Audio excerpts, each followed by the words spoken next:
MNT news network में आप सबका स्वागत है। आप देख रहे हैं एमएनटी न्यूज नेटवर्क का प्राइम टाइम विचार विमर्श। और प्राइम टाइम विचार विमर्श में रोज की तरह हम मूल निवासी बहुजन समाज के मुद्दे पर चर्चा करेंगे।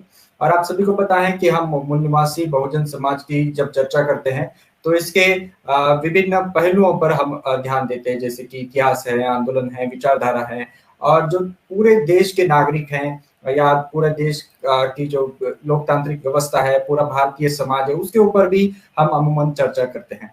आज जो हम चर्चा करने वाले हैं विचारधारात्मक एक पहलू है, आंदोलनात्मक पहलू है। आप सभी को पता होगा कि सत्यशोधक समाज की स्थापना इसी महीने 24 सितंबर को हुई थी। और उस सत्यशोधक समाज की जो स्थापना है वो 1873 में उसका काम शुरू हुआ था। तो उसके 2 साल की हकीकत अर्थात उसका सत्यशोधक समाज की एक रपट रिपोर्ट प्रकाशित हुई थी और उससे हमें काफी कुछ पता चलता है। उसके बाद भी एक रिपोर्ट सत्यशोधक समाज के माध्यम से प्रकाशित हुई थी। सत्यशोधक समाज की जो स्थापना है राष्ट्रपिता ज्योतिबा फुले, क्रांति ज्योति राष्ट्रमाता सावित्रीबाई फुले और उनके सभी जो सहकारी हैं, फातिमा दी हैं और बाकी सभी सहकारी हैं, उन्होंने इसकी स्थापना की थी। तो साथियों, ये जो सत्यशोधक समाज की जो स्थापना है उसके बारे में आज इसके उस उपलक्ष्य पर आज इस विषय पर चर्चा होगी, यहाँ पर चर्चा होगी। आज का जो विषय है बहुत ही महत्वपूर्ण है। आज का विषय हम बताना चाहेंगे कि सत्यशोधक समाज का महिला मुक्ति में योगदान, सत्यशोधक समाज का महिला मुक्ति अर्थात नारी मुक्ति में क्या योगदान रहा, क्या भूमिका रही, इस विषय पर आज हम चर्चा करने वाले हैं। जो साथी हमारे साथ जुड़ रहे हैं फेसबुक पर, उनसे हम रिक्वेस्ट करेंगे कि इस वीडियो की लिंक को आप शेयर कीजिए और अपने खुद की टाइमलाइन पर इसको शेयर कीजिए, वहां से आप इसको देखिए। अगर आप फेसबुक पर विभिन्न ग्रुप में हैं तो उस ग्रुप में भी इस लिंक को आप शेयर कीजिएगा। फेसबुक के मैसेंजर के माध्यम से भी इस कार्यक्रम की लिंक को आप अपने साथी मित्रों तक उसको पहुंचाइए। और यूट्यूब से अगर ये कार्यक्रम आप देख रहे हैं तो यूट्यूब के भी साथियों को हम रिक्वेस्ट करेंगे इस वीडियो की लिंक को आप व्हाट्सएप, मैसेंजर, टेलीग्राम, जो भी मैसेजिंग का आप इस्तेमाल करते हैं वहां से अपने साथी मित्रों तक इस कार्यक्रम की जानकारी भेजिए। क्योंकि ये जो सत्यशोधक समाज की जो चर्चा है केवल एक संगठन की या उस वक्त के इतिहास की चर्चा नहीं है, तो उसके बाद जो पूरे भारत में बदलाव हुआ है उसको लेकर के ये जानना बहुत महत्वपूर्ण होगा कि सत्यशोधक समाज की जो भूमिका रही है और उसके पीछे का जो उद्देश्य रहा है वो जानना हमारे लिए बहुत ही महत्वपूर्ण रहेगा। हमारे साथ जुड़े हुए हैं इस विषय पर चर्चा करने के लिए मूल निवासी डॉक्टर लता प्रतिभा मधुकर मैडम हमारे साथ जुड़ी हुई हैं। आप वरिष्ठ सामाजिक चिंतक हैं और लेखक हैं महाराष्ट्र से, और आपने पिछड़े वर्ग आंदोलन और जो फुले अम्बेडकरी विचारधारा इसके ऊपर आपने रिसर्च किया है, शोध किया और काफी वर्षों से आप इसके ऊपर कार्यरत है इस मुद्दों पर। हमारे साथ मूल निवासी दीदी निर्देश सिंह जी भी जुड़ी है, राष्ट्रीय अध्यक्ष हैं राष्ट्रमाता सावित्रीबाई फुले महासभा से। और मूल निवासी ओपी मौर्य जी हमारे साथ जुड़े हुए एडवोकेट हैं और सदस्य हैं नेशनल कोऑर्डिनेशन कमेटी मूल निवासी बहुजन ऑर्गेनाइजेशन तथा आप राष्ट्रीय अध्यक्ष सत्यशोधक समाज मुंबई से। तो आप भी हमारे साथ जुड़े हुए हैं। और हमारे साथ मूल निवासी धनंजय झाकड़े सर हमारे साथ जुड़े हुए हैं। आप बामसेफ प्रकाशन समिति, बामसेफ पब्लिकेशन समिति ट्रस्ट कमेटी के आप चेयरमैन हैं। तो आप सभी के साथ हम चर्चा करेंगे। मैं स्वागत करना चाहूंगा आज के हमारे सभी पैनलिस्ट को। बहुत बहुत स्वागत है जी। एडवोकेट ओपी मौर्य सर आपका बहुत बहुत स्वागत है, अगर आवाज पहुंच रही है जी। डॉक्टर लता प्रतिभा मधुकर मैडम आपका भी बहुत बहुत स्वागत है। धनंजय झाकड़े सर आपका भी स्लाइड चर्चा में जी। मेरे ख्याल से ओपी मौर्य सर आपके यहाँ पर इंटरनेट का कुछ दिक्कत आ रही है। मैं रिक्वेस्ट करूंगा आपसे कि जहां पर नेट हो ऐसी जगह आप थोड़ी सी स्थान देखिए और जुड़ जाएं। मैं हमारे दर्शकों से भी रिक्वेस्ट करूंगा अगर हमारी आवाज साफ मिल रही है, वीडियो साफ दिखाई दे रहा है तो कृपया कमेंट बॉक्स में आप लिखें साफ दिखाई दे रहा है या नहीं दिखाई दे रहा है। तो चर्चा को हम शुरुआत करेंगे डॉक्टर लता प्रतिभा मधुकर मैडम से। मैडम ये जो आज हम जो चर्चा कर रहे हैं वो सत्यशोधक समाज की स्थापना के उपलक्ष्य में या सत्यशोधक समाज ने जो अपने एक रिपोर्ट पब्लिश किया था उसके ऊपर आज की चर्चा है। तो मैं शुरुआत में आपसे थोड़ा सा ये जानना चाहूंगा कि जो सत्यशोधक समाज की स्थापना के पीछे बताया जाता है कि एक आदर्श समाज की स्थापना का एक लक्ष्य था, एक आदर्श समाज को स्थापित करना चाहते थे, उनके नाम से ही लग रहा है। लेकिन उसका विश्लेषण भी होना जरूरी है आज के तारीख में, क्योंकि देश में बताया जाता है कि अलग अलग समाजों की बात हो रही है, धर्म के नाम पर राष्ट्र की बात हो रही है, बहुत सारी बातें हैं। लेकिन ये जो सत्यशोधक, ये जो नाम लिया था सत्यशोधक समाज या सत्यशोधक उस वक्त सोसाइटी कह सकते हैं, तो लोग समझते हैं कि कोई एक संगठन था और वो संगठन के रूप में उसको देखते हैं। तो क्या वाकई ये संगठन के रूप में ही इसकी तरफ देखना चाहिए, या आदर्श समाज की जो संकल्पना है उसकी तरफ देखना चाहिए? तो वो क्या आदर्श समाज, कौन सा आदर्श समाज था इस सत्यशोधक समाज के सामने? जी मैडम। सारे एमएनटी के दर्शकों को जय भीम, जय ज्योति, जय सावित्री, जय फातिमा, जय तारा। ये चारों भी लोग हैं जो सत्यशोधक समाज के संस्थापकों से लेकर जय भीम तक एक पूरी कड़ी जुड़ी हुई है। तो जय ज्योति, जय सावित्री, जय फातिमा, जय तारा जब मैं कहती हूँ, ये चारों लोगों के आगे जय भीम आता है। और ये पूरे सत्यशोधक समाज के मूल्यों को लेकर बहुत बड़ा जय भीम की विचार भी बन चुका है। ये केवल नारा नहीं रहा है या केवल एक व्यक्तित्व नहीं रहा है, तो एक दर्शन बन चुका है। तो उस दर्शन तक पहुंचने की जो पहली सीढ़ी अगर हम कहेंगे तो वो है, तो वो हम बुद्ध कबीर चारवाक को लेकर आते हैं, तब हमें पता चलता है कि 19वीं सदी के पायदान पर पहला नाम अगर किसी का आता है वो महात्मा ज्योतिराव फुले और सावित्रीबाई फुले का आता है। और ये क्रांति ज्योति सावित्रीबाई फुले और महात्मा ज्योतिराव फुले ने जब सत्यशोधक समाज की स्थापना की थी, और 24 सितंबर 1873, ये आज 21 सितंबर है, और 3 दिन के बाद इसका स्थापना दिन आ रहा है। मैं एमएनटी चैनल को बहुत मुबारकबाद देती हूँ कि उन्होंने उस उपलक्ष्य में आज से ये कड़ी शुरू की है। और इस कड़ी की शुरुआत करते हुए मुझे भी आपने बुलाया, अनुरोध किया, और मैंने तुरंत आपको, यानी बस मुझे पता चला आज ही, और मैं आज आपसे जुड़ी हूँ। लेकिन ये बात तो सच है कि जो फुले अम्बेडकरी विचारों के लोग हैं उनको लगातार पढ़ने की और वो समझने की और उसका विश्लेषण करने की एक आदत है, और उसके कारण सत्यशोधक समाज के इतिहास के बारे में और वो संस्था, वो संगठन है या वो विचार है या वो आगे जाकर उस आंदोलन में परावर्तित हुआ है, इसको लेकर आपने मुझे सवाल पूछा। सवाल बिल्कुल सही है। सत्यशोधक समाज के तौर पे लोगों को लगता है कि आजकल की जैसी सिविल सोसाइटीज है या फिर एनजीओज है, उस तरीके से महात्मा ज्योतिबा फुले ने उस समय इस तरीके की संस्था का या समाज का निर्माण किया नहीं। उस समय आपको पता होगा 19वीं सदी में एक बहुत बड़ा दौर चला, वो दौर चला था सामाजिक सुधारों का। उसमें जैसे कि आपने देखा होगा राजा राम मोहन रॉय के द्वारा ब्राह्मण समाज की स्थापना हुई थी, आर्य समाज, प्रार्थना समाज, ऐसे समाज निकले थे। इन्होंने क्या किया था, इन्होंने हिंदू धर्म में जो कुरीतियां थी उन कुरीतियों के खिलाफ एक पूरा प्रतिरोध नहीं कर सकते थे, लेकिन कुछ आवाज उठा सकते थे। तो उन्होंने अंग्रेज जो प्रशासन था उसको भी अनुरोध करते हुए, एक तरह की स्त्रियों की वकालत करते हुए केशवपन के विरोध में, सती प्रथा के विरोध में आवाज उठाना शुरुआत किया। लेकिन उन्होंने कहा कि हम धर्म में हस्तक्षेप नहीं कर रहे हैं, धर्म में जो कुप्रथाएं हैं और जिसके कारण स्त्रियों का शोषण होता है उसको लेकर हम बात करते हैं। अब ये जो है, इसको लेकर एक पृष्ठभूमि तैयार होती है कि धर्मों में सत्य शोध करने की उनको अपेक्षा नहीं थी, ना ही उनकी इच्छा थी।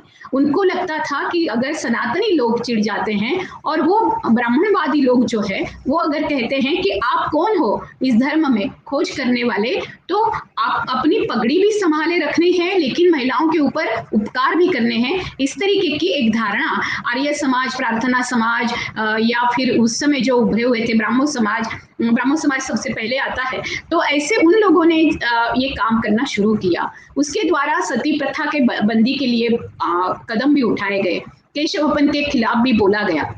लेकिन ये एक विशिष्ट वर्ग के बारे में था, वर्ण के बारे में था, विशिष्ट जाति में महिलाओं की स्थिति को लेकर था। लेकिन सत्यशोधक समाज इस तरीके से नहीं कहता है। अगर आप उसका रिपोर्ट देखोगे तो उसी समय आपको पता चलेगा कि एक बहुत मजेदार बात है, आज के तारीख में वो बहुत मजेदार बात ये है कि आज अगर आप ब्राह्मणवाद को लेकर कटाक्ष करते हो या फिर कोई समीक्षा करते हो या उसके ऊपर उंगली उठाते हो या मनुस्मृति को लेकर आप बात करते हो, तो वो राजकीय बात हो जाती है, क्योंकि राजनीति में वो पक्ष आज मजबूत तरीके से सत्ता में खड़ा है। लेकिन उस समय ब्राह्मणवाद के खिलाफ बोलना राज्य के विरोध में नहीं था। इन्होंने कहा यह है कि 24 माह सितंबर सन 1873 में ये जो सत्यशोधक समाज है उसकी स्थापना की है, लेकिन पहले ही पैराग्राफ में लिखा है कि इस पे राजकीय विषयों पर बोलना मनाही है। तो उस समय जातिवाद के खिलाफ बोलना, ब्राह्मणवाद के खिलाफ बोलना, मनुस्मृति के खिलाफ बोलना ये राजकीय नहीं था, और ये राजकीय आज है। और देखो आज राजनीतिक विषय बन गया है। जब हम सत्यशोधक समाज के बारे में बोलते हैं और उसको लेकर जब हम स्त्रियों के बारे में बात करते हैं, तो अन्य समाजों ने भी स्त्रियों को लेकर बातचीत शुरू की, लेकिन बातचीत करते हुए उन्होंने ब्राह्मण और उच्च जातियों में जो सती प्रथा थी, केशवपन हो रहा था या बाल जरट विवाह हो रहा था, या अल्पायु में लड़कियों की शादी 70 साल बाल जरट यानी 70 साल के बूढ़े के साथ भी कर दी जाती थी। 11 साल की लड़की की शादी, आपको पता है कि इतने बड़े न्यायमूर्ति होने के बाद भी पुनर्विवाह करने के लिए न्यायमूर्ति रानडे ने जब अपना कदम उठाया, तब उनकी पत्नी उनसे करीबन 23 साल छोटी थी। तो ये जो है ये इतना बड़ा अंतर था, और इस तरीके से पुनर्विवाहों में भी महिलाओं को जिस तरीके से देखा जाता था तो वो था। लेकिन सत्यशोधक समाज में ये सबसे पहली शर्त थी कि स्त्री और पुरुष दोनों समान है। महात्मा ज्योतिराव फुले अपने भाषण की शुरुआत करते हैं, या सावित्रीबाई फुले अपने भाषण की शुरुआत करते हैं, तो वो सर्व स्त्री पुरुष हो ऐसी शुरुआत करती है, यानी सबको एक समान मानने की जो बात है वो उन्होंने की है।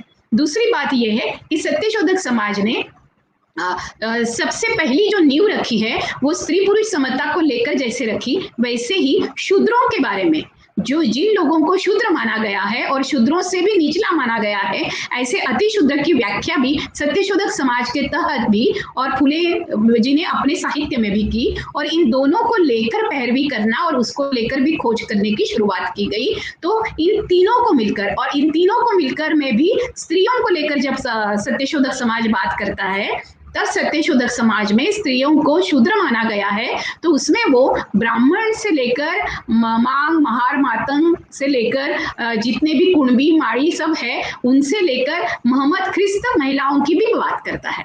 तो इसको लेकर हम बात देख सकते हैं कि सर्वसमावेशक सत्यशोधक समाज की स्थापना करते हुए उसका लक्ष्य बहुत दूर का था। उसका लक्ष्य था स्त्रियों की शिक्षा, स्त्रियों की उन्नति, स्त्री पुरुष समता। सत्यशोधक समाज द्वारा इस तरीके के विवाह समारंभ करना कि जिसमें जातियां, धर्म सब कुछ नामशेष हो जाए, और अगर श्रुति शेष कुछ बचता है तो स्त्री पुरुष सहजीवन बचे।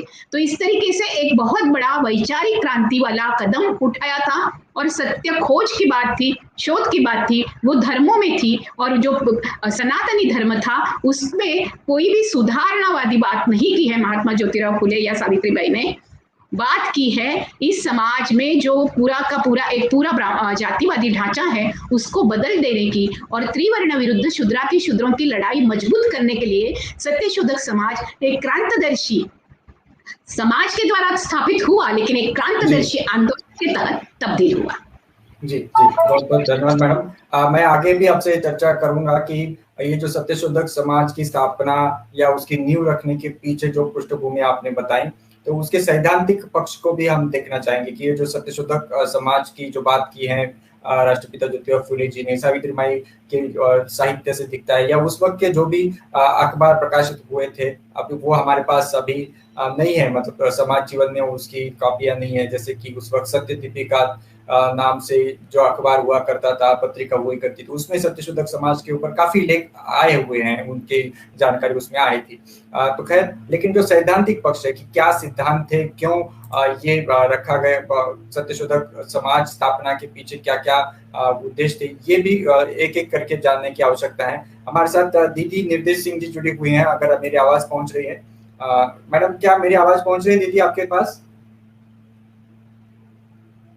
शायद उन तक आवाज नहीं पहुंच रही, इंटरनेट की दिक्कत है। जाखड़ सर से शुरुआत हम करेंगे। सर, ये जो हम अभी बात कर रहे हैं कि जो आदर्श समाज की बात होती है, सत्यशोधक समाज के रूप में, जो राष्ट्रपिता ज्योतिराव फुले जी के विचारों का आदर्श समाज, तो ये जो सत्यशोधक समाज की रिपोर्ट देखें तो हमें केवल कुछ बातें ऐसे ध्यान में आती है कि उन्होंने एक पुरोहित के बगैर विवाह करवाए, वक्तृत्व स्पर्धाएं ली बच्चों के लिए। जो भी सत्यशोधक समाज का जो एक संगठनात्मक स्वरूप था, उन्होंने स्कूल चलाए, उसकी एक रिपोर्ट आती है। लेकिन उसके आगे भी उन्होंने जो उद्देश्य रखे थे इस समाज की स्थापना के पीछे या इसके पूरी गतिविधियों के पीछे, तो ये आदर्श समाज कौन सा वो देखते थे, किस प्रकार का आदर्श समाज था?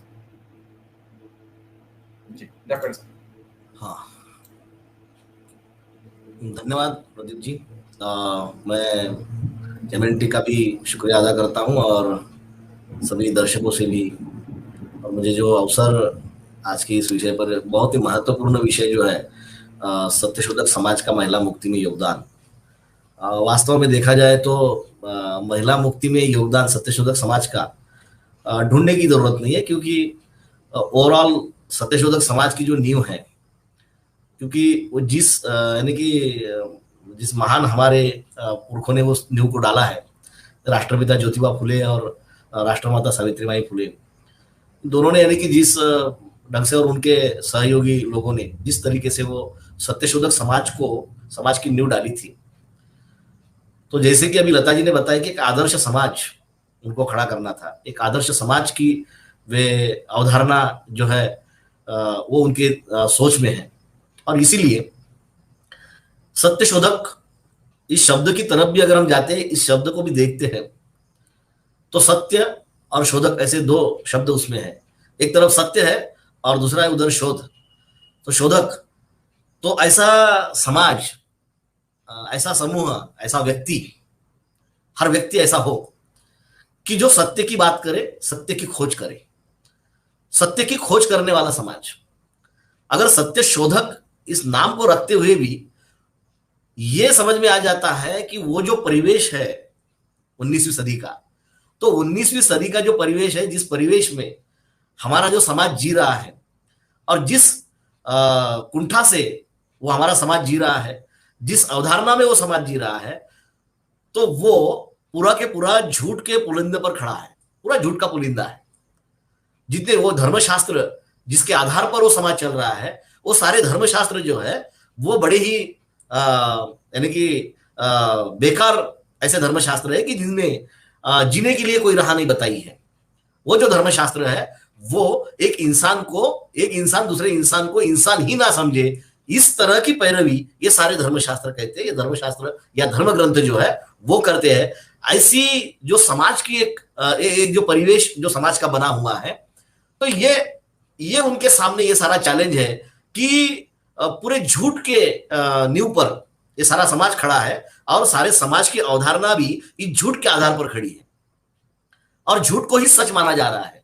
जैसे बुद्ध ने कहा कि सत्य को सत्य और असत्य को असत्य जानो, और फुले जी ने वही संदेश लेकर सत्यशोधक समाज की स्थापना कि वे चाहते हैं कि ऐसा समाज बने कि जिस समाज में हर व्यक्ति जो जी रहा है, जो उस समाज में रह रहा है, उस समाज में वो निवास कर रहा है, उस समाज में विचरण कर रहा है, वो हर व्यक्ति सत्य को जाने, सत्य को सत्य जाने, असत्य को असत्य जाने, झूठे का विरोध करे, असत्य का विरोध करे और सत्य की ही पैरवी करे और सत्य के साथ में ही जुड़े, बड़ी कठोरता के साथ में। क्योंकि यह सत्यशोधक समाज या नाम रखने के पीछे भी उनकी इतनी बड़ी अवधारणा, क्योंकि उन्होंने 1848 में अपना काम शुरू किया, लेकिन इस सामाजिक संगठन का या इस आंदोलन का, मैं उसे आंदोलन कहूंगा, सत्यशोधक समाज महज एक संस्था नहीं, एक आंदोलन था, एक समग्र आंदोलन था। ऐसी कोई बात नहीं है मानव विकास की जो उन्होंने नहीं सोची है।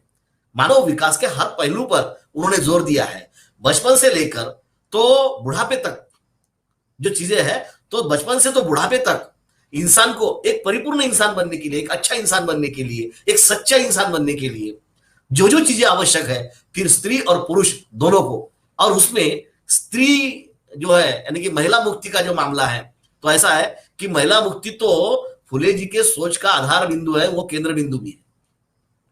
क्योंकि इस समाज में जो आधा तबका है, आधी जनसंख्या जो है वो महिलाओं की है, ये यानी कि ये निश्चित है। और ये आधी जनसंख्या जो है वो विकास से दूर है, वो समाज के सारे गतिविधियों से दूर है। वो केवल उन्हीं गतिविधियों में है जिस गतिविधियां में यानी कि उसका शोषण होता है, और केवल एक दास, दासी या गुलाम बनकर वो रहती है।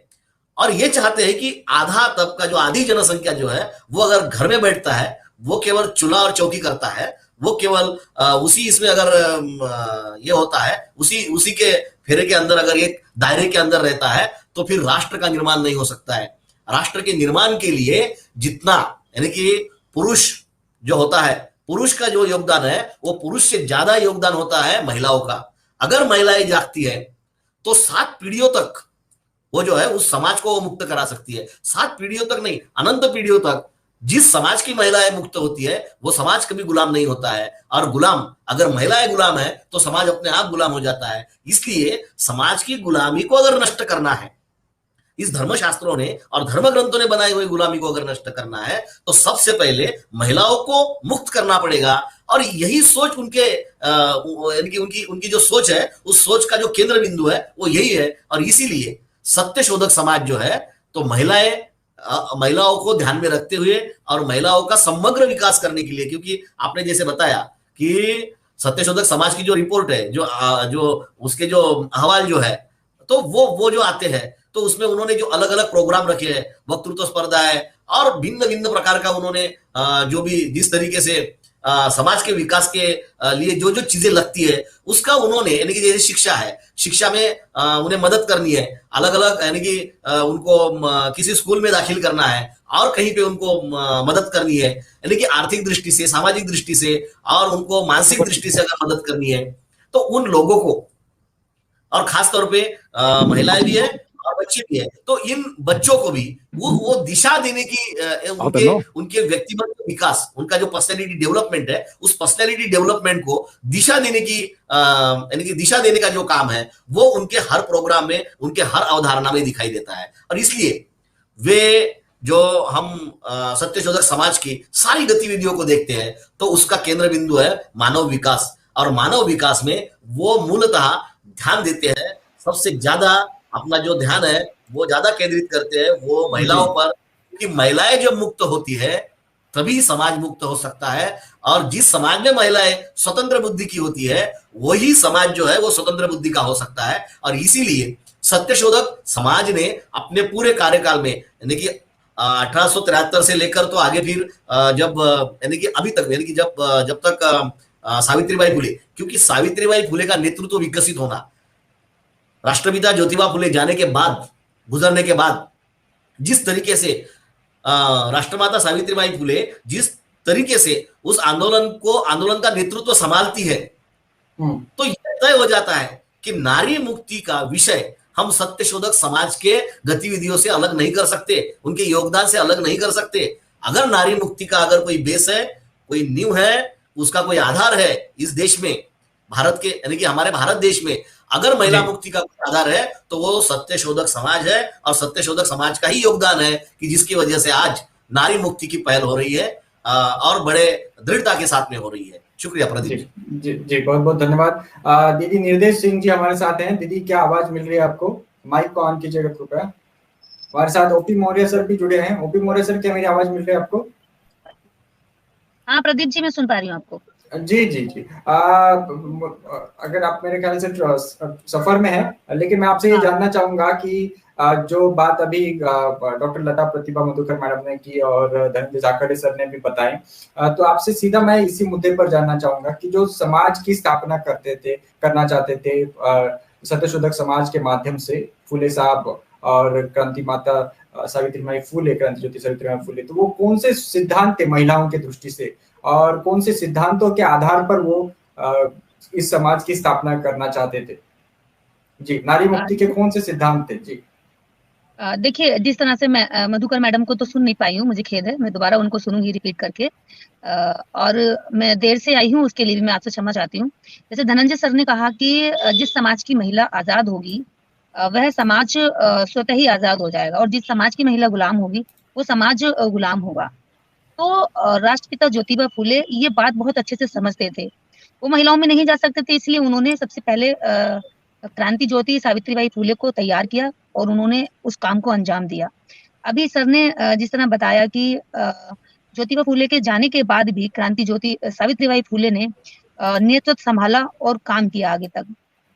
यही जो उनके अंदर जिस तरह की लगन थी इस काम को करने की, वो लगन देश के अंदर महिलाओं में जिस दिन आने लगेगी कि वह पीढ़ियों को सुधारना चाहती हैं, तो उसके लिए उन्हें नेतृत्व संभालना पड़ेगा। और परिवार का नेतृत्व सिर्फ महिलाएं ही अच्छी विचारधारा पर दे सकती हैं, और कल्चरल चेंज यदि हम चाहते हैं तो वो महिलाओं से ही आ सकता है, क्योंकि बच्चे को विचार देने का काम सिर्फ माँ करती है। देश का कोई भी नागरिक है, पीएम हो, सीएम हो, डॉक्टर हो, इंजीनियर हो, वकील हो, देश का समस्त नागरिक, कोई वैज्ञानिक हो, माँ की गोद से खेलकर बड़ा होता है। माँ जिस विचारधारा की होगी, बच्चा उसी विचारधारा में ढल जाएगा। तो सत्य शोधक समाज का पहला जो नियम है वो यही है कि माँ मानसिक रूप से जो गुलामी जी रही है उस गुलामी से मुक्त हो, और मानसिक रूप से आजाद माँ, तर्क वादी सोच को रखने वाली माँ अपने बच्चे को वैज्ञानिक सोच का बना सकती है। इसलिए महिलाओं को आजाद कराना सबसे पहला काम सत्य शोधक समाज के अंदर था, और आज भी यदि हम चाहते हैं कि समाज जागरूक हो, देश के अंदर जिन लोगों को मुख्य धारा से हटा करके पीछे छिटक दिया गया या सदियों से शोषण हुआ, उस समाज की यदि हम तरक्की चाहते हैं, तो उस समाज की महिलाओं को हमें साथ लेना पड़ेगा। उस समाज की आधी आबादी या देश की आधी आबादी हम कहें, पूरे देश की समस्त देश की अगर हम आधी आबादी कहें, तो उसके लिए जो हमारे महापुरुषों ने काम किए हैं, समानता के लिए काम किए हैं, उनकी शिक्षा के लिए काम किए हैं। 1848 में पहला स्कूल जैसे हमारे दोनों राष्ट्रपिता माता ज्योतिबा फुले ने खोले। तो इस तरह से आज हर बेटी पढ़ सकती है, विचार मिला, विचार उन्होंने बोया और आज उसको उसको मंजिलें मिल रही हैं। बेटियां आज पढ़ लिख करके आज इस तरह से चैनलों पर बैठी हैं, पैनल पर डिबेट कर रही हैं, हर क्षेत्र में उनकी भागीदारी है। तो प्रत्येक क्षेत्र में उनको भागीदार बनाने के लिए हमें जरूरी होगा कि उनको नेतृत्व वाला जो गुण है वो उनमें डेवलप करना पड़ेगा। वो किसी भी क्षेत्र में जाएँ, वो नेतृत्व करें। वो किसी भी क्षेत्र में जाएँ, वहाँ जाकर के वो अपनी बात को, अपने आप को, अपने अधिकारों को सुरक्षित रखने की ताकत और हिम्मत को अपने अंदर मजबूत कर सकें। और वो सबसे पहला कदम शिक्षा से होगा, और शिक्षित होने के बाद भी यदि मैं मानती हूँ अम्बेडकरी विचारधारा नहीं मिली है, तब भी उसके अंदर नेतृत्व वाली क्षमता नहीं जागेगी। तो सबसे बड़ी चीज़ है कि हमारी आइडियोलॉजी, हमारे महापुरुषों की आइडियोलॉजी, तर्कवादी दृष्टिकोण, वैज्ञानिक दृष्टिकोण महिलाओं में हमें रोपित करना होगा, हमें वो विचार डालना होगा, जिस विचार से सत्य शोधक समाज की नींव है। वो विचार यही है कि महिलाएँ अपने आप को मानसिक रूप से आज़ाद करें, और आज़ाद महिला आज़ाद बच्चे को जन्म देती है, गुलाम महिला गुलाम पैदा करती है। तो इसलिए हमें लगता है कि महिलाओं पर काम करना चाहिए। इसी बात को समझते हुए हमने अब से 9 साल पहले एक संगठन का नाम दिया था, राष्ट्रमाता सावित्रीबाई फुले महासभा। और इस संगठन के तहत मैंने अब तक पिछले 10 सालों में अब तक 9 से 9,500 गाँव मैंने अब तक जो है कैडर किए हैं उत्तर प्रदेश के अंदर। इस के तहत हमने जितनी भी सभाएं की गाँव-गाँव में जाकर के, हमने नारा दिया अब से 9 साल पहले कि चलो गाँव को, फोन कर दिया, चलो गाँव की ओर नारे के तहत हमने गाँव-गाँव जाकर के महिलाओं में प्रोग्राम लगाए, महिलाओं को बताया, महिलाओं को जगाया। और जब हमने पहली बार, मेरे ही ऊपर बहुत सारी चीजें, जब समाज में सामाजिक व्यवस्था को जो तोड़ता है उसको बड़ा झेलना पड़ता है, क्योंकि समाज को आदत है एक खोल में रहने की, उस व्यवस्था में रहने की। अगर कोई तोड़ेगा भी तो भी वो सहन नहीं करता, चिल्लाता है, चीखता है, यहाँ तक कि पत्थर उठाकर मारने के लिए भी अपने आप को मजबूत करता है, और अपने आप को गौरवान्वित महसूस करता है कि मैं रोकूं किस तरह से, क्योंकि वो उसका आदी हो गया है।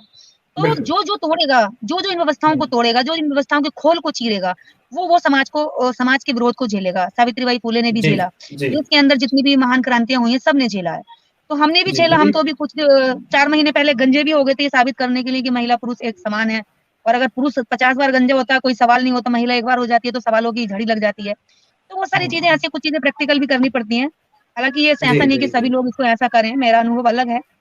तो समाज के अंदर काम करने के लिए आप पुरुषों को विचारधारा देते रहिए, देते रहिए, देते रहिए। पुरुष विचारधारा लेगा, घर जाके सो जाएगा। आप महिला को विचारधारा दीजिए, घर जाएगी, बच्चे को बताएगी, सास को बताएगी, ननद को बताएगी, माँ को बताएगी, पड़ोसी रिश्तेदार को बताएगी। वो आपकी फ्री की प्रचारक है। आपको महिला को विचार देना ही पड़ेगा यदि हम चाहते हैं सत्य शोधक समाज की स्थापना हो, बाबा साहेब के प्रबुद्ध भारत की स्थापना हो। तो उसके लिए हमें जो है महिलाओं को समान अधिकार देते हुए, समान अवसर देते हुए, समान साथ में उनको लेकर चलना पड़ेगा। क्योंकि जिस तरह से हम, अगर आज हम बात करें, हम बड़े-बड़े भाषण देते हैं, हम मंचों पर भी बोलते हैं, हिंदू कोड बिल को जोड़ते हैं, हिंदू कोड बिल पर बात करते हैं। यदि देश के अंदर किसी ने महिलाओं के लिए काम किया तो इस देश में पहले बुद्ध ने किया, जो भिक्षुणी संघ बनाया, उसके बाद ज्योतिबा फुले ने किया, उसके बाद बाबा साहब अम्बेडकर ने तो संवैधानिक अधिकार देकर के ऐसा इतिहास रच दिया कि दुनिया के अंदर सबसे बड़ा सबक दे दिया कि महिलाओं को किस तरह से लोकतंत्र में बराबर का हिस्सा दे सकते हैं। हिंदू कोड बिल के लिए उन्होंने मंत्री पद तक का इस्तीफा दे दिया। तो बाबा साहब अम्बेडकर के हिंदू कोड बिल को यदि हम कोट करते हैं, भाषण में देते हैं, लिखते हैं, बोलते हैं, तो मुझे लगता है कि हम सबको उसको कोट करते टाइम महिलाओं को बराबर सीटें भी देनी चाहिए। जितने भी बहुजनवादी मंच हैं, संगठन हैं, संस्थाएं हैं, उनमें महिलाओं को मुझे लगता है कि बराबर के पद बांटने चाहिए, बराबरी का हक देते हुए उनको ये साबित करना चाहिए कि आप आइए, आपके लिए स्पेस है, आप कर सकती हैं। तो वो आएंगी। दीदी मैं पुनः आपकी तरफ आऊंगा। हमारे साथ ओपी मौर्य जी जुड़ रहे हैं, शायद काफी देर से वो कोशिश कर रहे थे, और आपके जो प्रयास हैं उत्तर प्रदेश में कर रहे हैं उसके ऊपर हम जानना चाहेंगे कि किस प्रकार से अभी आगे महिलाओं को जोड़ा जा सकता है। ओपी मौर्य जी आज के विषय पर अपने विचार रखें। सर आप जुड़े हुए हैं, आपके विचार रखें। मेरी आप सबसे विनती है कि मुझे ज्वाइन करें। हेलो, आप ज्वाइन है, आप अपनी बात रखें सर। आप ज्वाइन है। हेलो, हाँ हाँ, आप अपनी बात रखें सर। जी जी, 5 मिनट में अपनी बात रखें। मैं इस वक्त विलेज एरिया में हूँ, आदिवासी एरिया में हूँ, और सारे लोगों को मैं शिक्षा। और दूसरी बात यह है कि जो सत्य शोधक समाज की बात है, तो मैंने पूरे विश्व का जो इतिहास मैंने अध्ययन किया है, उस अध्ययन में महात्मा ज्योतिबा फुले जैसा है, और शक्ति शायद उन तक नेटवर्क उनका वीक है, उस वजह से वो डिस्कनेक्ट हुए हैं। हम दीदी निर्देश सिंह जी के साथ भी बाद में बात करेंगे। लता मैडम से बात करेंगे, लता प्रतिभा मधुकर मैडम।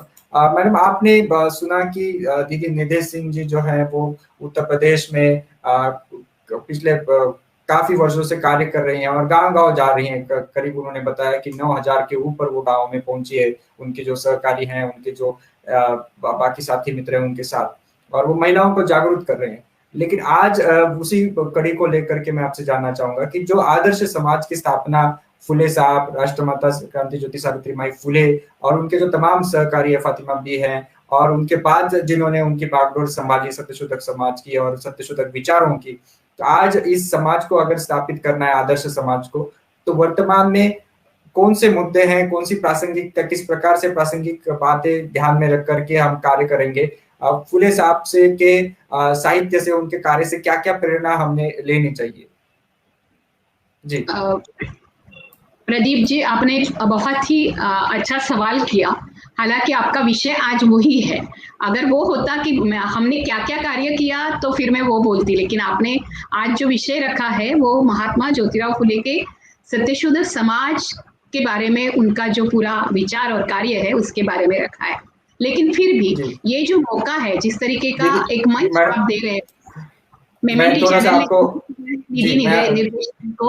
तो मैं वो बात कर लेती हूँ, फिर आप बताइए। मैडम मैं थोड़ा सा आपको मैं रोकना चाहूंगा 2 मिनट के लिए, क्योंकि ओपी मौर्य जी जुड़ने की कोशिश कर रहे हैं। अगर उनका 2 मिनट सुन लेते फिर मैं आपके पास विस्तार से हम चर्चा करेंगे, क्योंकि वो बार बार कोशिश कर रहे थे। जी ओपी मौर्य जी अपनी बात रखिएगा कृपया। ओपी मौर्य सर, सर अपनी बात रखिए। ओपी मौर्य सर आप जुड़े हुए हैं, अपनी बात रखिएगा सर। मौर्य जी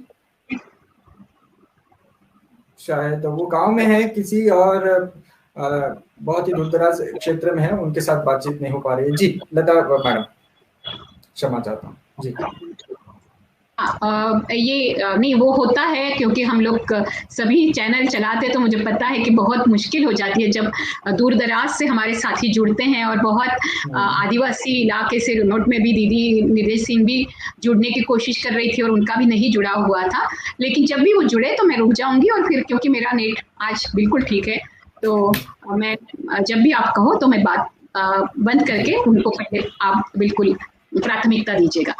ये जो सवाल आपने मुझे पूछा, और मैं दीदी निर्देश सिंह की बात सुनकर मुझे बहुत अच्छा लगा कि उत्तर प्रदेश के 9000 गांवों में पहुंचना ये कोई आसान बात नहीं है। उसके असर कुछ दिनों में दिख ही रहे हैं कि लोग जागरूक हो रहे हैं। लेकिन उत्तर प्रदेश की बात जितनी चलती है, उस समय तुरंत हमें याद आ जाता है मनीषा वाल्मीकि का हाथरस की घटना याद आ जाती है, हमें उन्नाव की घटना याद आ जाती है, हमें याद आ जाता है कि कोई भी यानी कोई भी अंतरजातीय विवाह करने के लिए अगर कदम उठाएं या अंतरधर्मीय विवाह करने के लिए, तो उनको लव जिहाद जैसे कहकर उनके ऊपर बहिष्कार डाला जाता है। जबकि सत्यशोधक समाज ने सबसे पहले 19वीं सदी में यानी देखिए कि आज एक देश में ये राज्य के मुख्यमंत्री वगैरह बने हैं, लेकिन उनमें ये हिम्मत नहीं है कि इस देश में इस तरीके से जातियां मिटाने के लिए सरोकार करके सामने आए। उस समय 19वीं सदी में 1873 के पहले से ही यानी पूरे के पूरे एक अभियान चलाना और अलग अलग तरीके से सत्यशोधक समाज में पुरोहितों का पूरा वर्ग उन्होंने खारिज करना और कहना कि शादी जैसे कि नाई का बाल काटना धंधा है, उसी तरीके से पुरोहितों का धंधा पूजा करना है। ये कहने का धाड़स महात्मा ज्योतिराव फुले रखते हैं और ये कहते हैं कि ये इनका धंधा है। इस धंधे के कारण वो आपकी शादी भी करना चाहते हैं, आपके मर्तिक यानी मरे हुए लोगों की भी पूजा करना चाहते हैं। ये सारे पंडों का जो काम है, वहां से ये पूरे पुरोहित और पंडों को निकालने का काम पहले सत्यशोधक ने किया, जिसके साथ ये सारी चीजें जुड़ी हुई थी। और इसलिए नाई लोगों का पहला स्ट्राइक महात्मा फुले करते हैं। ये जो संप हुआ नाई लोगों का, पहली बार अगर किसी ने अपने प्रोफेशन के लिए संप नहीं किया, अपना प्रोफेशन नहीं दूंगा जब तक कि ब्राह्मणवादी लोग कट्टरता से महिलाओं का केशवपन करते हुए उनको विद्रूप करने की ये जो चाल है उसके खिलाफ खड़ा करना, और मेरा ये कर्म नहीं करूंगा, हालांकि मेरी रोजी रोटी उसके ऊपर है लेकिन इसके बावजूद भी नहीं करूंगा, ये ऐसा अद्भुत संप, अद्भुत स्ट्राइक किसी भी दूसरे देशों में नहीं हुआ है। अपने रोजी रोटी के लिए मजदूर स्ट्राइक पे उतरते हैं, अपना धंधा संभालने के लिए मजबूती से उतरते हैं, लेकिन ऐसा स्ट्राइक करना। और दूसरा, कामगारों के जनक जो है, हम देखते हैं कि नारायण लोखंडे जी जो है, तो नारायण मेघाजी लोखंडे ने जिन कामगारों को इकट्ठा किया वो भी दलित बहुजन कामगार है, और इन बहुजन कामगारों को इकट्ठा करते हुए वहां स्त्रियां कामगार भी है। अब दूसरी बात यह है कि स्त्रियां उत्पादक है, और स्त्रियों उत्पादक होने के साथ साथ जैसे कि इन्होंने कहा, तो एक पूरा, मुझे लगता है कि महात्मा ज्योतिराव फुले ने कभी माँ नाम का ग्लोरिफिकेशन नहीं किया, और वो हम लोगों ने भी नहीं करना चाहिए।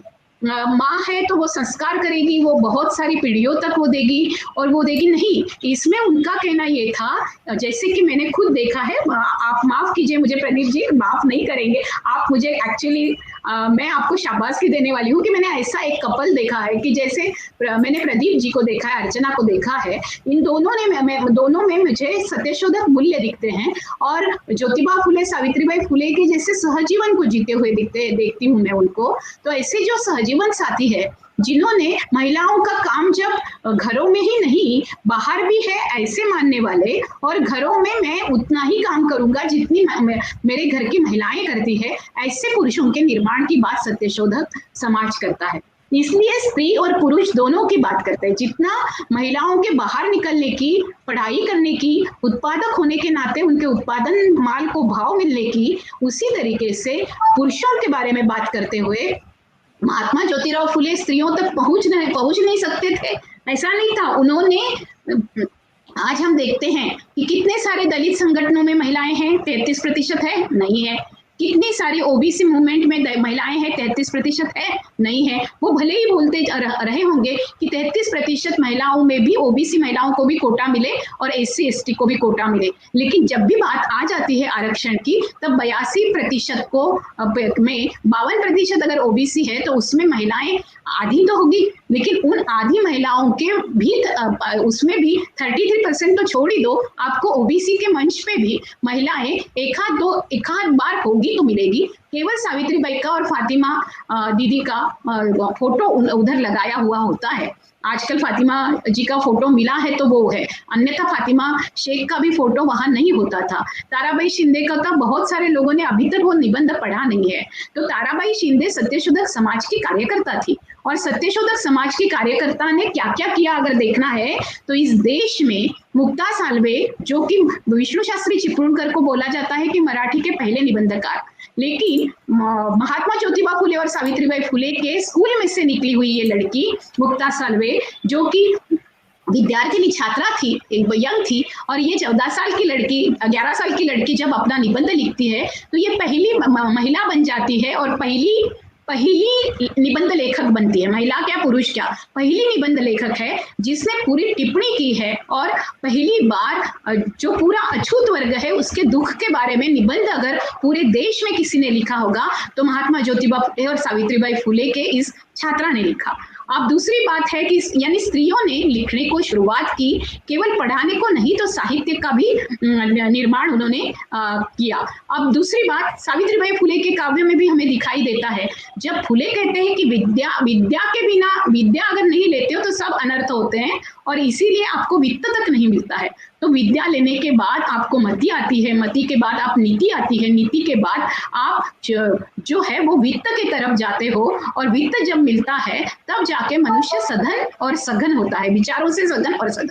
तो अगर वो नहीं है, इसीलिए शूद्र बिल्कुल बर्बाद हो गए। क्यों बर्बाद हुए? क्योंकि उन्होंने विद्या नहीं ली और विद्या के कारण उनकी मति, उनके सन्मति में कोई बदलाव, सन्मति नहीं बनी और सन्मति नहीं बनी इसलिए उनको नीति नहीं समझ में आई, कोई तत्व ज्ञान या दर्शन के तौर पे वहां गए नहीं। और जब उनके पास कोई नीति नहीं थी और मति नहीं थी और वित्त नहीं था, इसके कारण, क्योंकि शिक्षा नहीं है तो वित्त नहीं है, वित्त नहीं है इसलिए वो ना कुलकर्णी बन सके, ना रैंगलर बन सके, ना बैरिस्टर बनने की कोशिश की।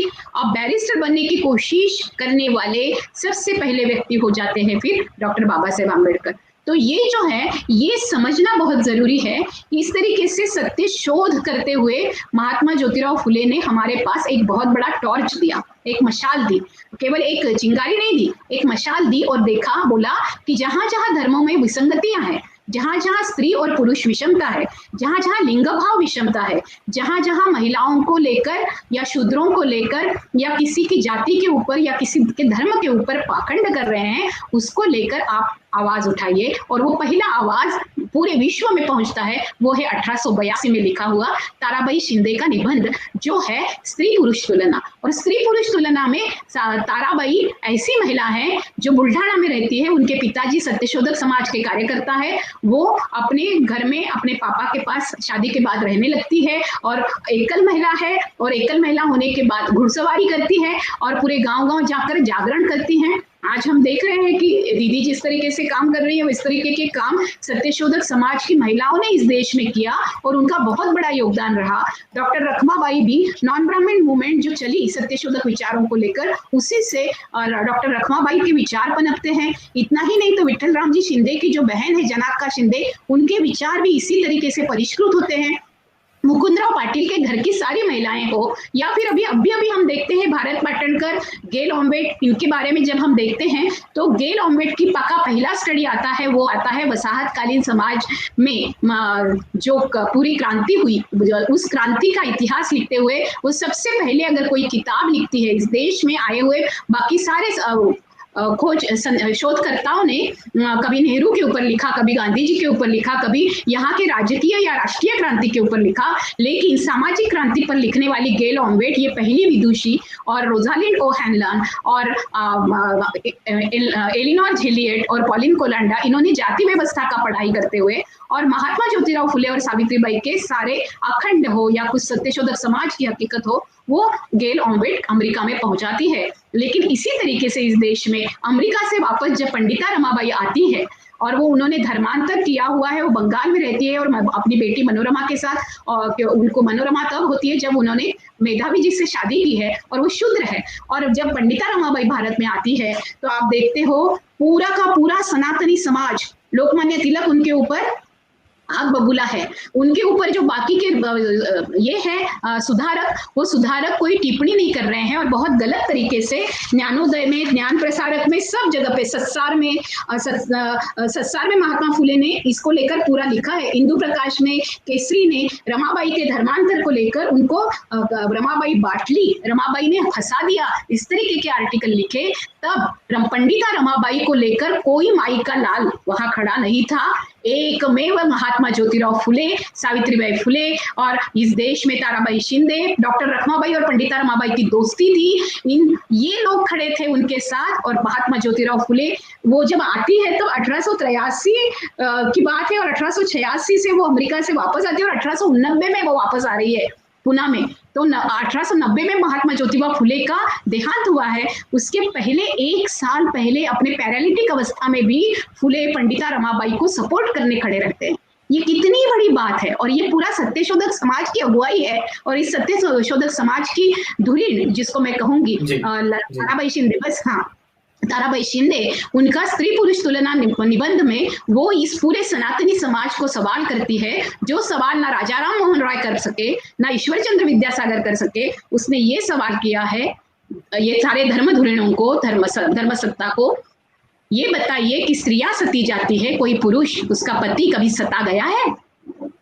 कितनी बड़ी बात है, जो कि पूरे पितृसत्ता के खिलाफ एक स्त्रीवाद, बहुजन स्त्रीवाद की नींव रखती है ताराबाई शिंदे। सीमांतो बुआ वहां सेकंड सेक्स लिखती है, उसके पहले ताराबाई शिंदे यहाँ जो लिखती है वो ये दुय्यमत्व देने वाले पूरे धर्म संस्था, धर्म व्यवस्था को आह्वान करती है, चुनौती देती है, और उसका पूरा श्रेय सत्यशोधक समाज के विचारों को जाता है। और ये विचार इस तरीके से फैले हैं कि मैं खुद को आज ताराबाई शिंदे या पंडिता रमाबाई या क्रांति ज्योति सावित्री बाई या फिर फातिमा भी, इनकी बेटी मानती हूँ खुद को।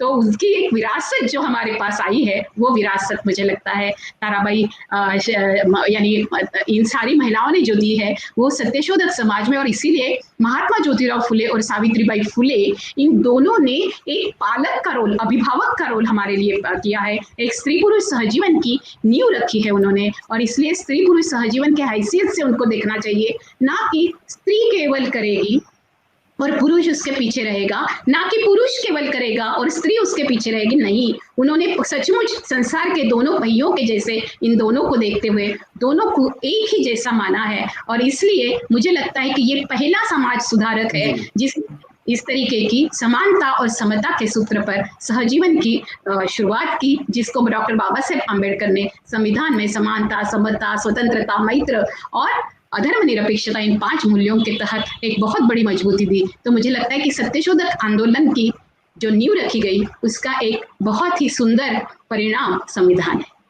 जी जी, बहुत बहुत धन्यवाद। आपने सत्यशोधक आंदोलन का परिणाम संविधान है कहा, और आपने जो विस्तार से इस समाज के कार्य की जो प्रभाव था, उस वक्त की जो नारी शक्तियां थी, उन्होंने किस प्रकार से अपनी भूमिकाएं अदा की, वो सब बातें सामने रखी है। मैं झाकड़ सर से, अभी हमारे पास समय की कमी है, लेकिन आपसे मैं ये जानना चाहूंगा कि एक बड़ा फासला है, 100 साल से अधिक साल हुए हैं सत्यशोधक समाज के आंदोलन के बाद, और मतलब वो क्रांति ज्योति सावित्रीबाई फुले के बाद भी कुछ वर्षों तक ये शुरू रहा वो कारवां, लेकिन वो पूरे भारत में विचारों के रूप में पहुंचा, उसका एक प्रभाव भी निर्माण हुआ दिखाई देता है। तो संविधान में कैसे उसका प्रतिबिंब है, और वर्तमान में इस समाज की जो बात अगर हमें स्थापित करनी है, जो सत्यशोधक समाज की जो बात आपने भी बताई, तो क्या करना जरूरी है? जी झाकड़ सर।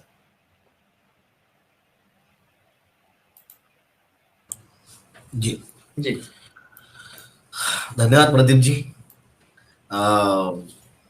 अभी लता जी ने सत्यशोधक समाज को संविधान में लाकर खड़ा कर दिया है, और आपने उसी को आगे लेकर जो सवाल किया है, ऐसा है कि प्रभाव अभी 100 साल से ज्यादा हुआ है, लेकिन फिर भी उसका जो प्रभाव है वो प्रभाव आज भी कायम है। हम देखते हैं कि जिस शिद्दत के और दृढ़ता के साथ में सत्यशोधक समाज की नींव डाली गई, और फिर उसे जिस तरीके से चलाया गया, अभी बताया अनुसार है कि जो भी जिन महिलाओं का नेतृत्व आगे आया है, वो फिर मुक्ता साळवे से लेकर, भले वो मुक्ता साळवे का जो यह है, भले ही वो सत्यशोधक समाज की स्थापना के पहले की बात हो, लेकिन वो उस काम का ही एक हिस्सा है। तो वहां से लेकर तो हम ताराबाई शिंदे, तानूबाई बिर्जे या फिर पंडिता रमाबाई तक आते हैं, या तो रखमाबाई राउत तक आते हैं। तो इन सारी महिला नेतृत्व की तरफ हम अगर देखते हैं, तो उन्होंने एक संगठित प्रयास, क्योंकि सत्यशोधक समाज, ये सबसे बड़ी बात है कि मैं अकेला कुछ नहीं कर सकता हूं, मैं अकेला कुछ नहीं कर सकता हूं, भले ही मेरी सोच कितनी भी बड़ी हो, मेरे पास कितना भी बड़ा ज्ञान हो, लेकिन मैं अकेला नहीं कर सकता। इसके लिए मेरे जैसे बहुत सारे लोग खड़े करने होंगे और उनका संगठन बनाना पड़ेगा। तो संगठन बनाने की सोच, यानी कि संगठित प्रचार तंत्र का जो नींव बुद्ध ने डाली है, तथागत बुद्ध जो संगठित प्रचार तंत्र का सूत्रपात करते हैं, उसी का एक विशाल रूप जो है, तो उसका उधर हम 19वीं सदी में ये जो 1873 में जो सत्यशोधक समाज की स्थापना होती है और फिर उसको सार्वजनिक सत्य धर्म बनाया जाता है, और फिर उसका जो यानी कि उनके जीवित होने तक, जब तक राष्ट्रमाता सावित्रीबाई फुले तब तक तो है ही, लेकिन उनके जाने के बाद भी शाहू महाराज के समय भी और बाबा साहब तक वो जो सत्यशोधक समाज की पूरी धारा जो है वो बहते आती है। अगर सत्यशोधक समाज निर्माण ना किया होता फुले जी ने, तो शायद फुले जी जिंदा ही नहीं रहते। फुले जी की सोच शायद हम तक पहुंचती ही नहीं। हम तक पहुंचने के लिए उन्होंने जिस प्रकार से वो प्रचारक, और वो भी सत्य की खोज करने वाले प्रचारक, जिसे हम ये कहेंगे यूं कि वो उन्होंने एक संशोधक या तो रिसर्चर जो है, जैसे कि एक कमेंट आई थी अभी बॉक्स में, तो उस कमेंट में लिखा था कि सत्यशोधक समाज हमारी सबसे पहली रिसर्च विंग है। तो सही मायने में रिसर्च विंग है, वो रिसर्च करने वाली, खोजने वाली, और उसको यानी कि समाज के लिए आवश्यक, जो समाज के लिए अनिवार्य है, ऐसी चीजों का इजाद करना, उसका सूत्रपात करना, ऐसे सूत्र ढूंढना और उन सूत्रों को समाज तक पहुंचाना, और वो केवल अकेले होकर नहीं पहुंचाना कि भाई मैं सर्वशक्तिमान हूं, मैं सर्वबुद्धिमान हूं और मैं ही ये करूंगा, ऐसा नहीं। तो उसके लिए उन्होंने अपने जैसे प्रचारक खड़े किए, अपने जैसे वक्ता खड़े किए, अपने जैसे बोलने वाले, लिखने वाले और निरंतर काम करने वाले, की जिससे यानी कि सैकड़ों जो नेतृत्व पैदा हुए, ये सत्यशोधक समाज की देन है कि उसकी वजह से ही वो सत्यशोधक समाज था। इसीलिए फुले जी का विचार वो शाहू जी तक पहुंच सका, बाबा साहब तक पहुंच सका, और बाबा साहब के माध्यम से फिर हम तक पहुंच सका, कि जिसका प्रतिबिंब जो है वो संविधान में भी झलकता है। संविधान में हम देखते हैं कि वैज्ञानिक दृष्टिकोण को और एक धर्मनिरपेक्षता को, जिसे यानी कि हम सेकुलर स्टेट कहते हैं, इस सेकुलर स्टेट का जो मामला है, तो जैसे कि फुले जी सार्वजनिक सत्य धर्म में एकमय समाज, क्योंकि राष्ट्र निर्माण का प्रयास है, सत्यशोधक समाज का निर्माण करना, यानी एक राष्ट्र निर्माण का, एक नया राष्ट्र जो समतावादी राष्ट्र है, जो स्त्री पुरुष को समान मानता है, ना स्त्री हो या पुरुष हो, किसी को ऊपर नीचे नहीं मानता है, वो समग्र स्त्री पुरुष जो समाज है, तो समाज में स्त्री और पुरुष दोनों का स्थान बराबरी का है। और ऐसा बराबरी का स्थान मानने वाला, सत्य को जानने वाला, सत्य को खोजने वाला और सत्य को ही बताने वाला, सत्य का ही सूत्र रखने वाला, ऐसा जो समाज है, वो समाज एक संपन्न, साधन संपन्न राष्ट्र बन सकता है। इसीलिए फुले जी अपने सार्वजनिक सत्य धर्म में उसका जो सूत्र है वो रखते हैं, और वो कहते हैं कि एकमय समाज का सूत्र रखते हैं, वो एकमय समाज कहते हैं। और एकमय समाज में वे ये कहते हैं कि एकमय समाज क्या है, एकमय का उन्होंने उनके इनटू ब्रैकेट लिखा है, एकमय समाज यानी नेशन, वो नेशन। और सत्यशोधक समाज जो है वो एकमय समाज होने की जो प्रक्रिया है कि जिससे राष्ट्र बनता है, राष्ट्र निर्माण की वो प्रक्रिया है। तो उसमें वे लिखते हैं कि एकमय समाज क्या है। एकमय समाज वो है कि किसी परिवार में कोई स्त्री अगर बुद्ध धर्म अपनाना चाहती है तो बुद्ध धर्म अपनाए। उसी समाज का पुरुष अगर सिख धर्म, यानी कि अगर कोई ईसाई बनना चाहता है तो ईसाई बने। उसी परिवार की कन्या अगर मुस्लिम बनना चाहे और मुस्लिम धर्म कुरान पढ़कर अगर वो मुस्लिम धर्म को अपनाना चाहे तो वो मुस्लिम धर्म अपनाए। और अगर उसी परिवार का पुत्र या लड़का वो सत्य यानी कि सार्वजनिक सत्य धर्म पढ़कर सार्वजनिक सत्यधर्मी बन जाए, और ये सारे पिता पुत्र बहन भाई ये एक ही परिवार में अपने अपने धर्मों को लेकर, अपने अपने धर्मों सहित एक ही परिवार में, एक ही छत के नीचे, जब यानी कि एक दूसरे को मानते हुए, एक दूसरे को समझते हुए और बड़े खुशी खुशी अगर वो अपना जीवन यापन करते हैं, तो वो सही मायने में एकमय समाज है, जो एक दूसरे के धर्म का, विचार का वो आदर भी करते हैं, सम्मान भी करते हैं। और ऐसे स्त्री पुरुषों का निर्माण, उसमें आपने देखना चाहिए कि ये एकमय समाज की संकल्पना को रखते हुए भी और राष्ट्र निर्माण की संकल्पना रखते हुए भी फुले जी कहीं पे यानी कि महिलाओं को और पुरुष को ऐसे कम ज्यादा नहीं देखते हैं। वो वहां पे वो महिला और पुरुष, स्त्री और पुरुष दोनों को एक समान दिखाई यानी कि देखते हैं। और यही बात उन्होंने उनके अनुयायियों में या तो उनके साथ में काम करने वाले सहयोगी जितने हैं उन सारे सहयोगियों में उन्होंने इसी भावनाओं को पिरोया है, इसी भावनाओं को उन्होंने उसका पेनिट्रेट किया है। और इसीलिए सत्यशोधक समाज का हर कार्यकर्ता, हर नेतृत्व जो है वो जो भाषा बोलता है, उसके वो जो सोचता है, वो जो बोलता है तो उसकी जो भाषा है तो हमें दिखाई देती है कि वो पूरी तरह से वैज्ञानिक सोच है, एक तर्कपूर्ण सोच है, वो तर्क विसंगत बातें नहीं रखते हैं।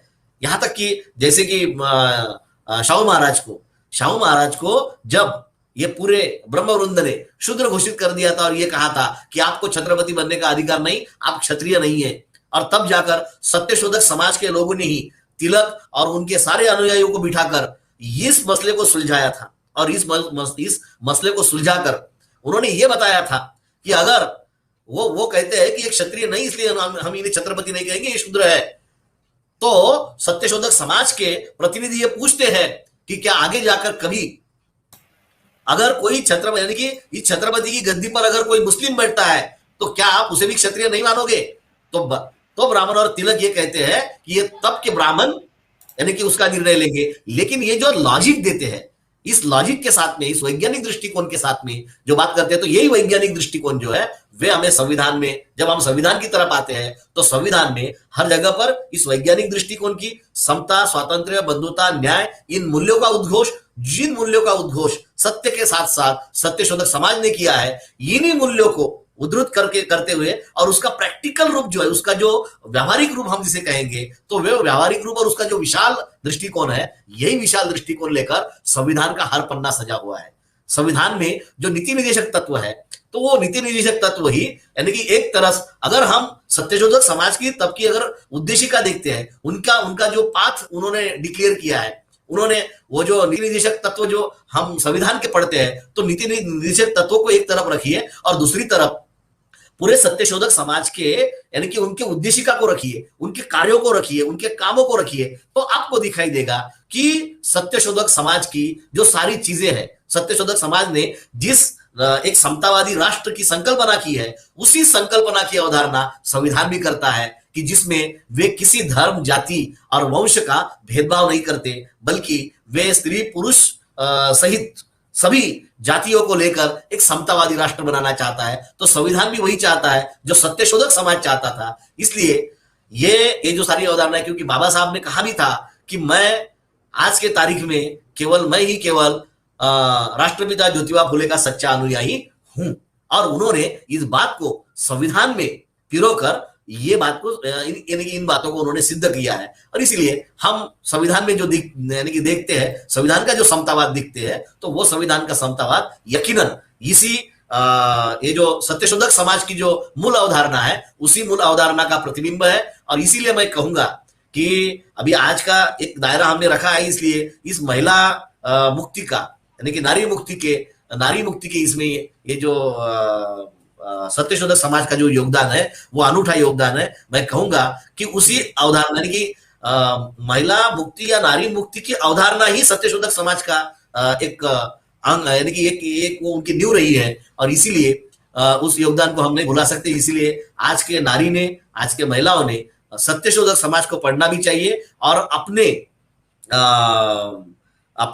व्यवहार में सत्यशोधक समाज की उस सोच को लाने की कोशिश करनी चाहिए। यकीनन वे एक नवराष्ट्र का निर्माण कर सकेंगी। जी, बहुत बहुत धन्यवाद सर, बहुत बहुत धन्यवाद। कार्यक्रम समाप्ति की ओर है और हमारे पास बस 4 मिनट हैं आगे। मैं डॉक्टर लता मैडम से आज के विषय पर कंक्लूडिंग ओपिनियन लेना चाहूंगा, और उन तमाम नारी कार्यकर्ताओं के लिए, महिला कार्यकर्ताओं के लिए और पुरुष कार्यकर्ताओं के लिए जो नारी मुक्ति के लिए और समानता के आंदोलन के लिए जो समर्पित है, उनको क्या आप मैसेज देंगे? क्या हमने संदेश लेना चाहिए सत्यशोधक समाज के पूरे आंदोलन से और विचारधारा से, फुले अम्बेडकरी विचारधारा से? जी, सत्यशोधक इस नाम से ही हम सबको एक बहुत बड़ी प्रेरणा मिलती है। हम लोगों को कोई भी किसी भी तरीके से कोई बात बताते, उसके पीछे सत्य क्या है ये खोजना बहुत जरूरी है।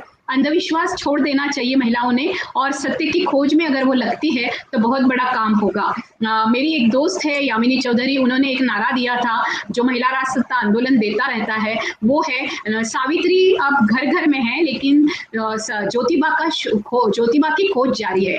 तो ज्योतिराव फुले का निर्माण होना जब शुरू हो जाएगा तब स्त्रियों के मुक्ति का ऐलान हो जाएगा।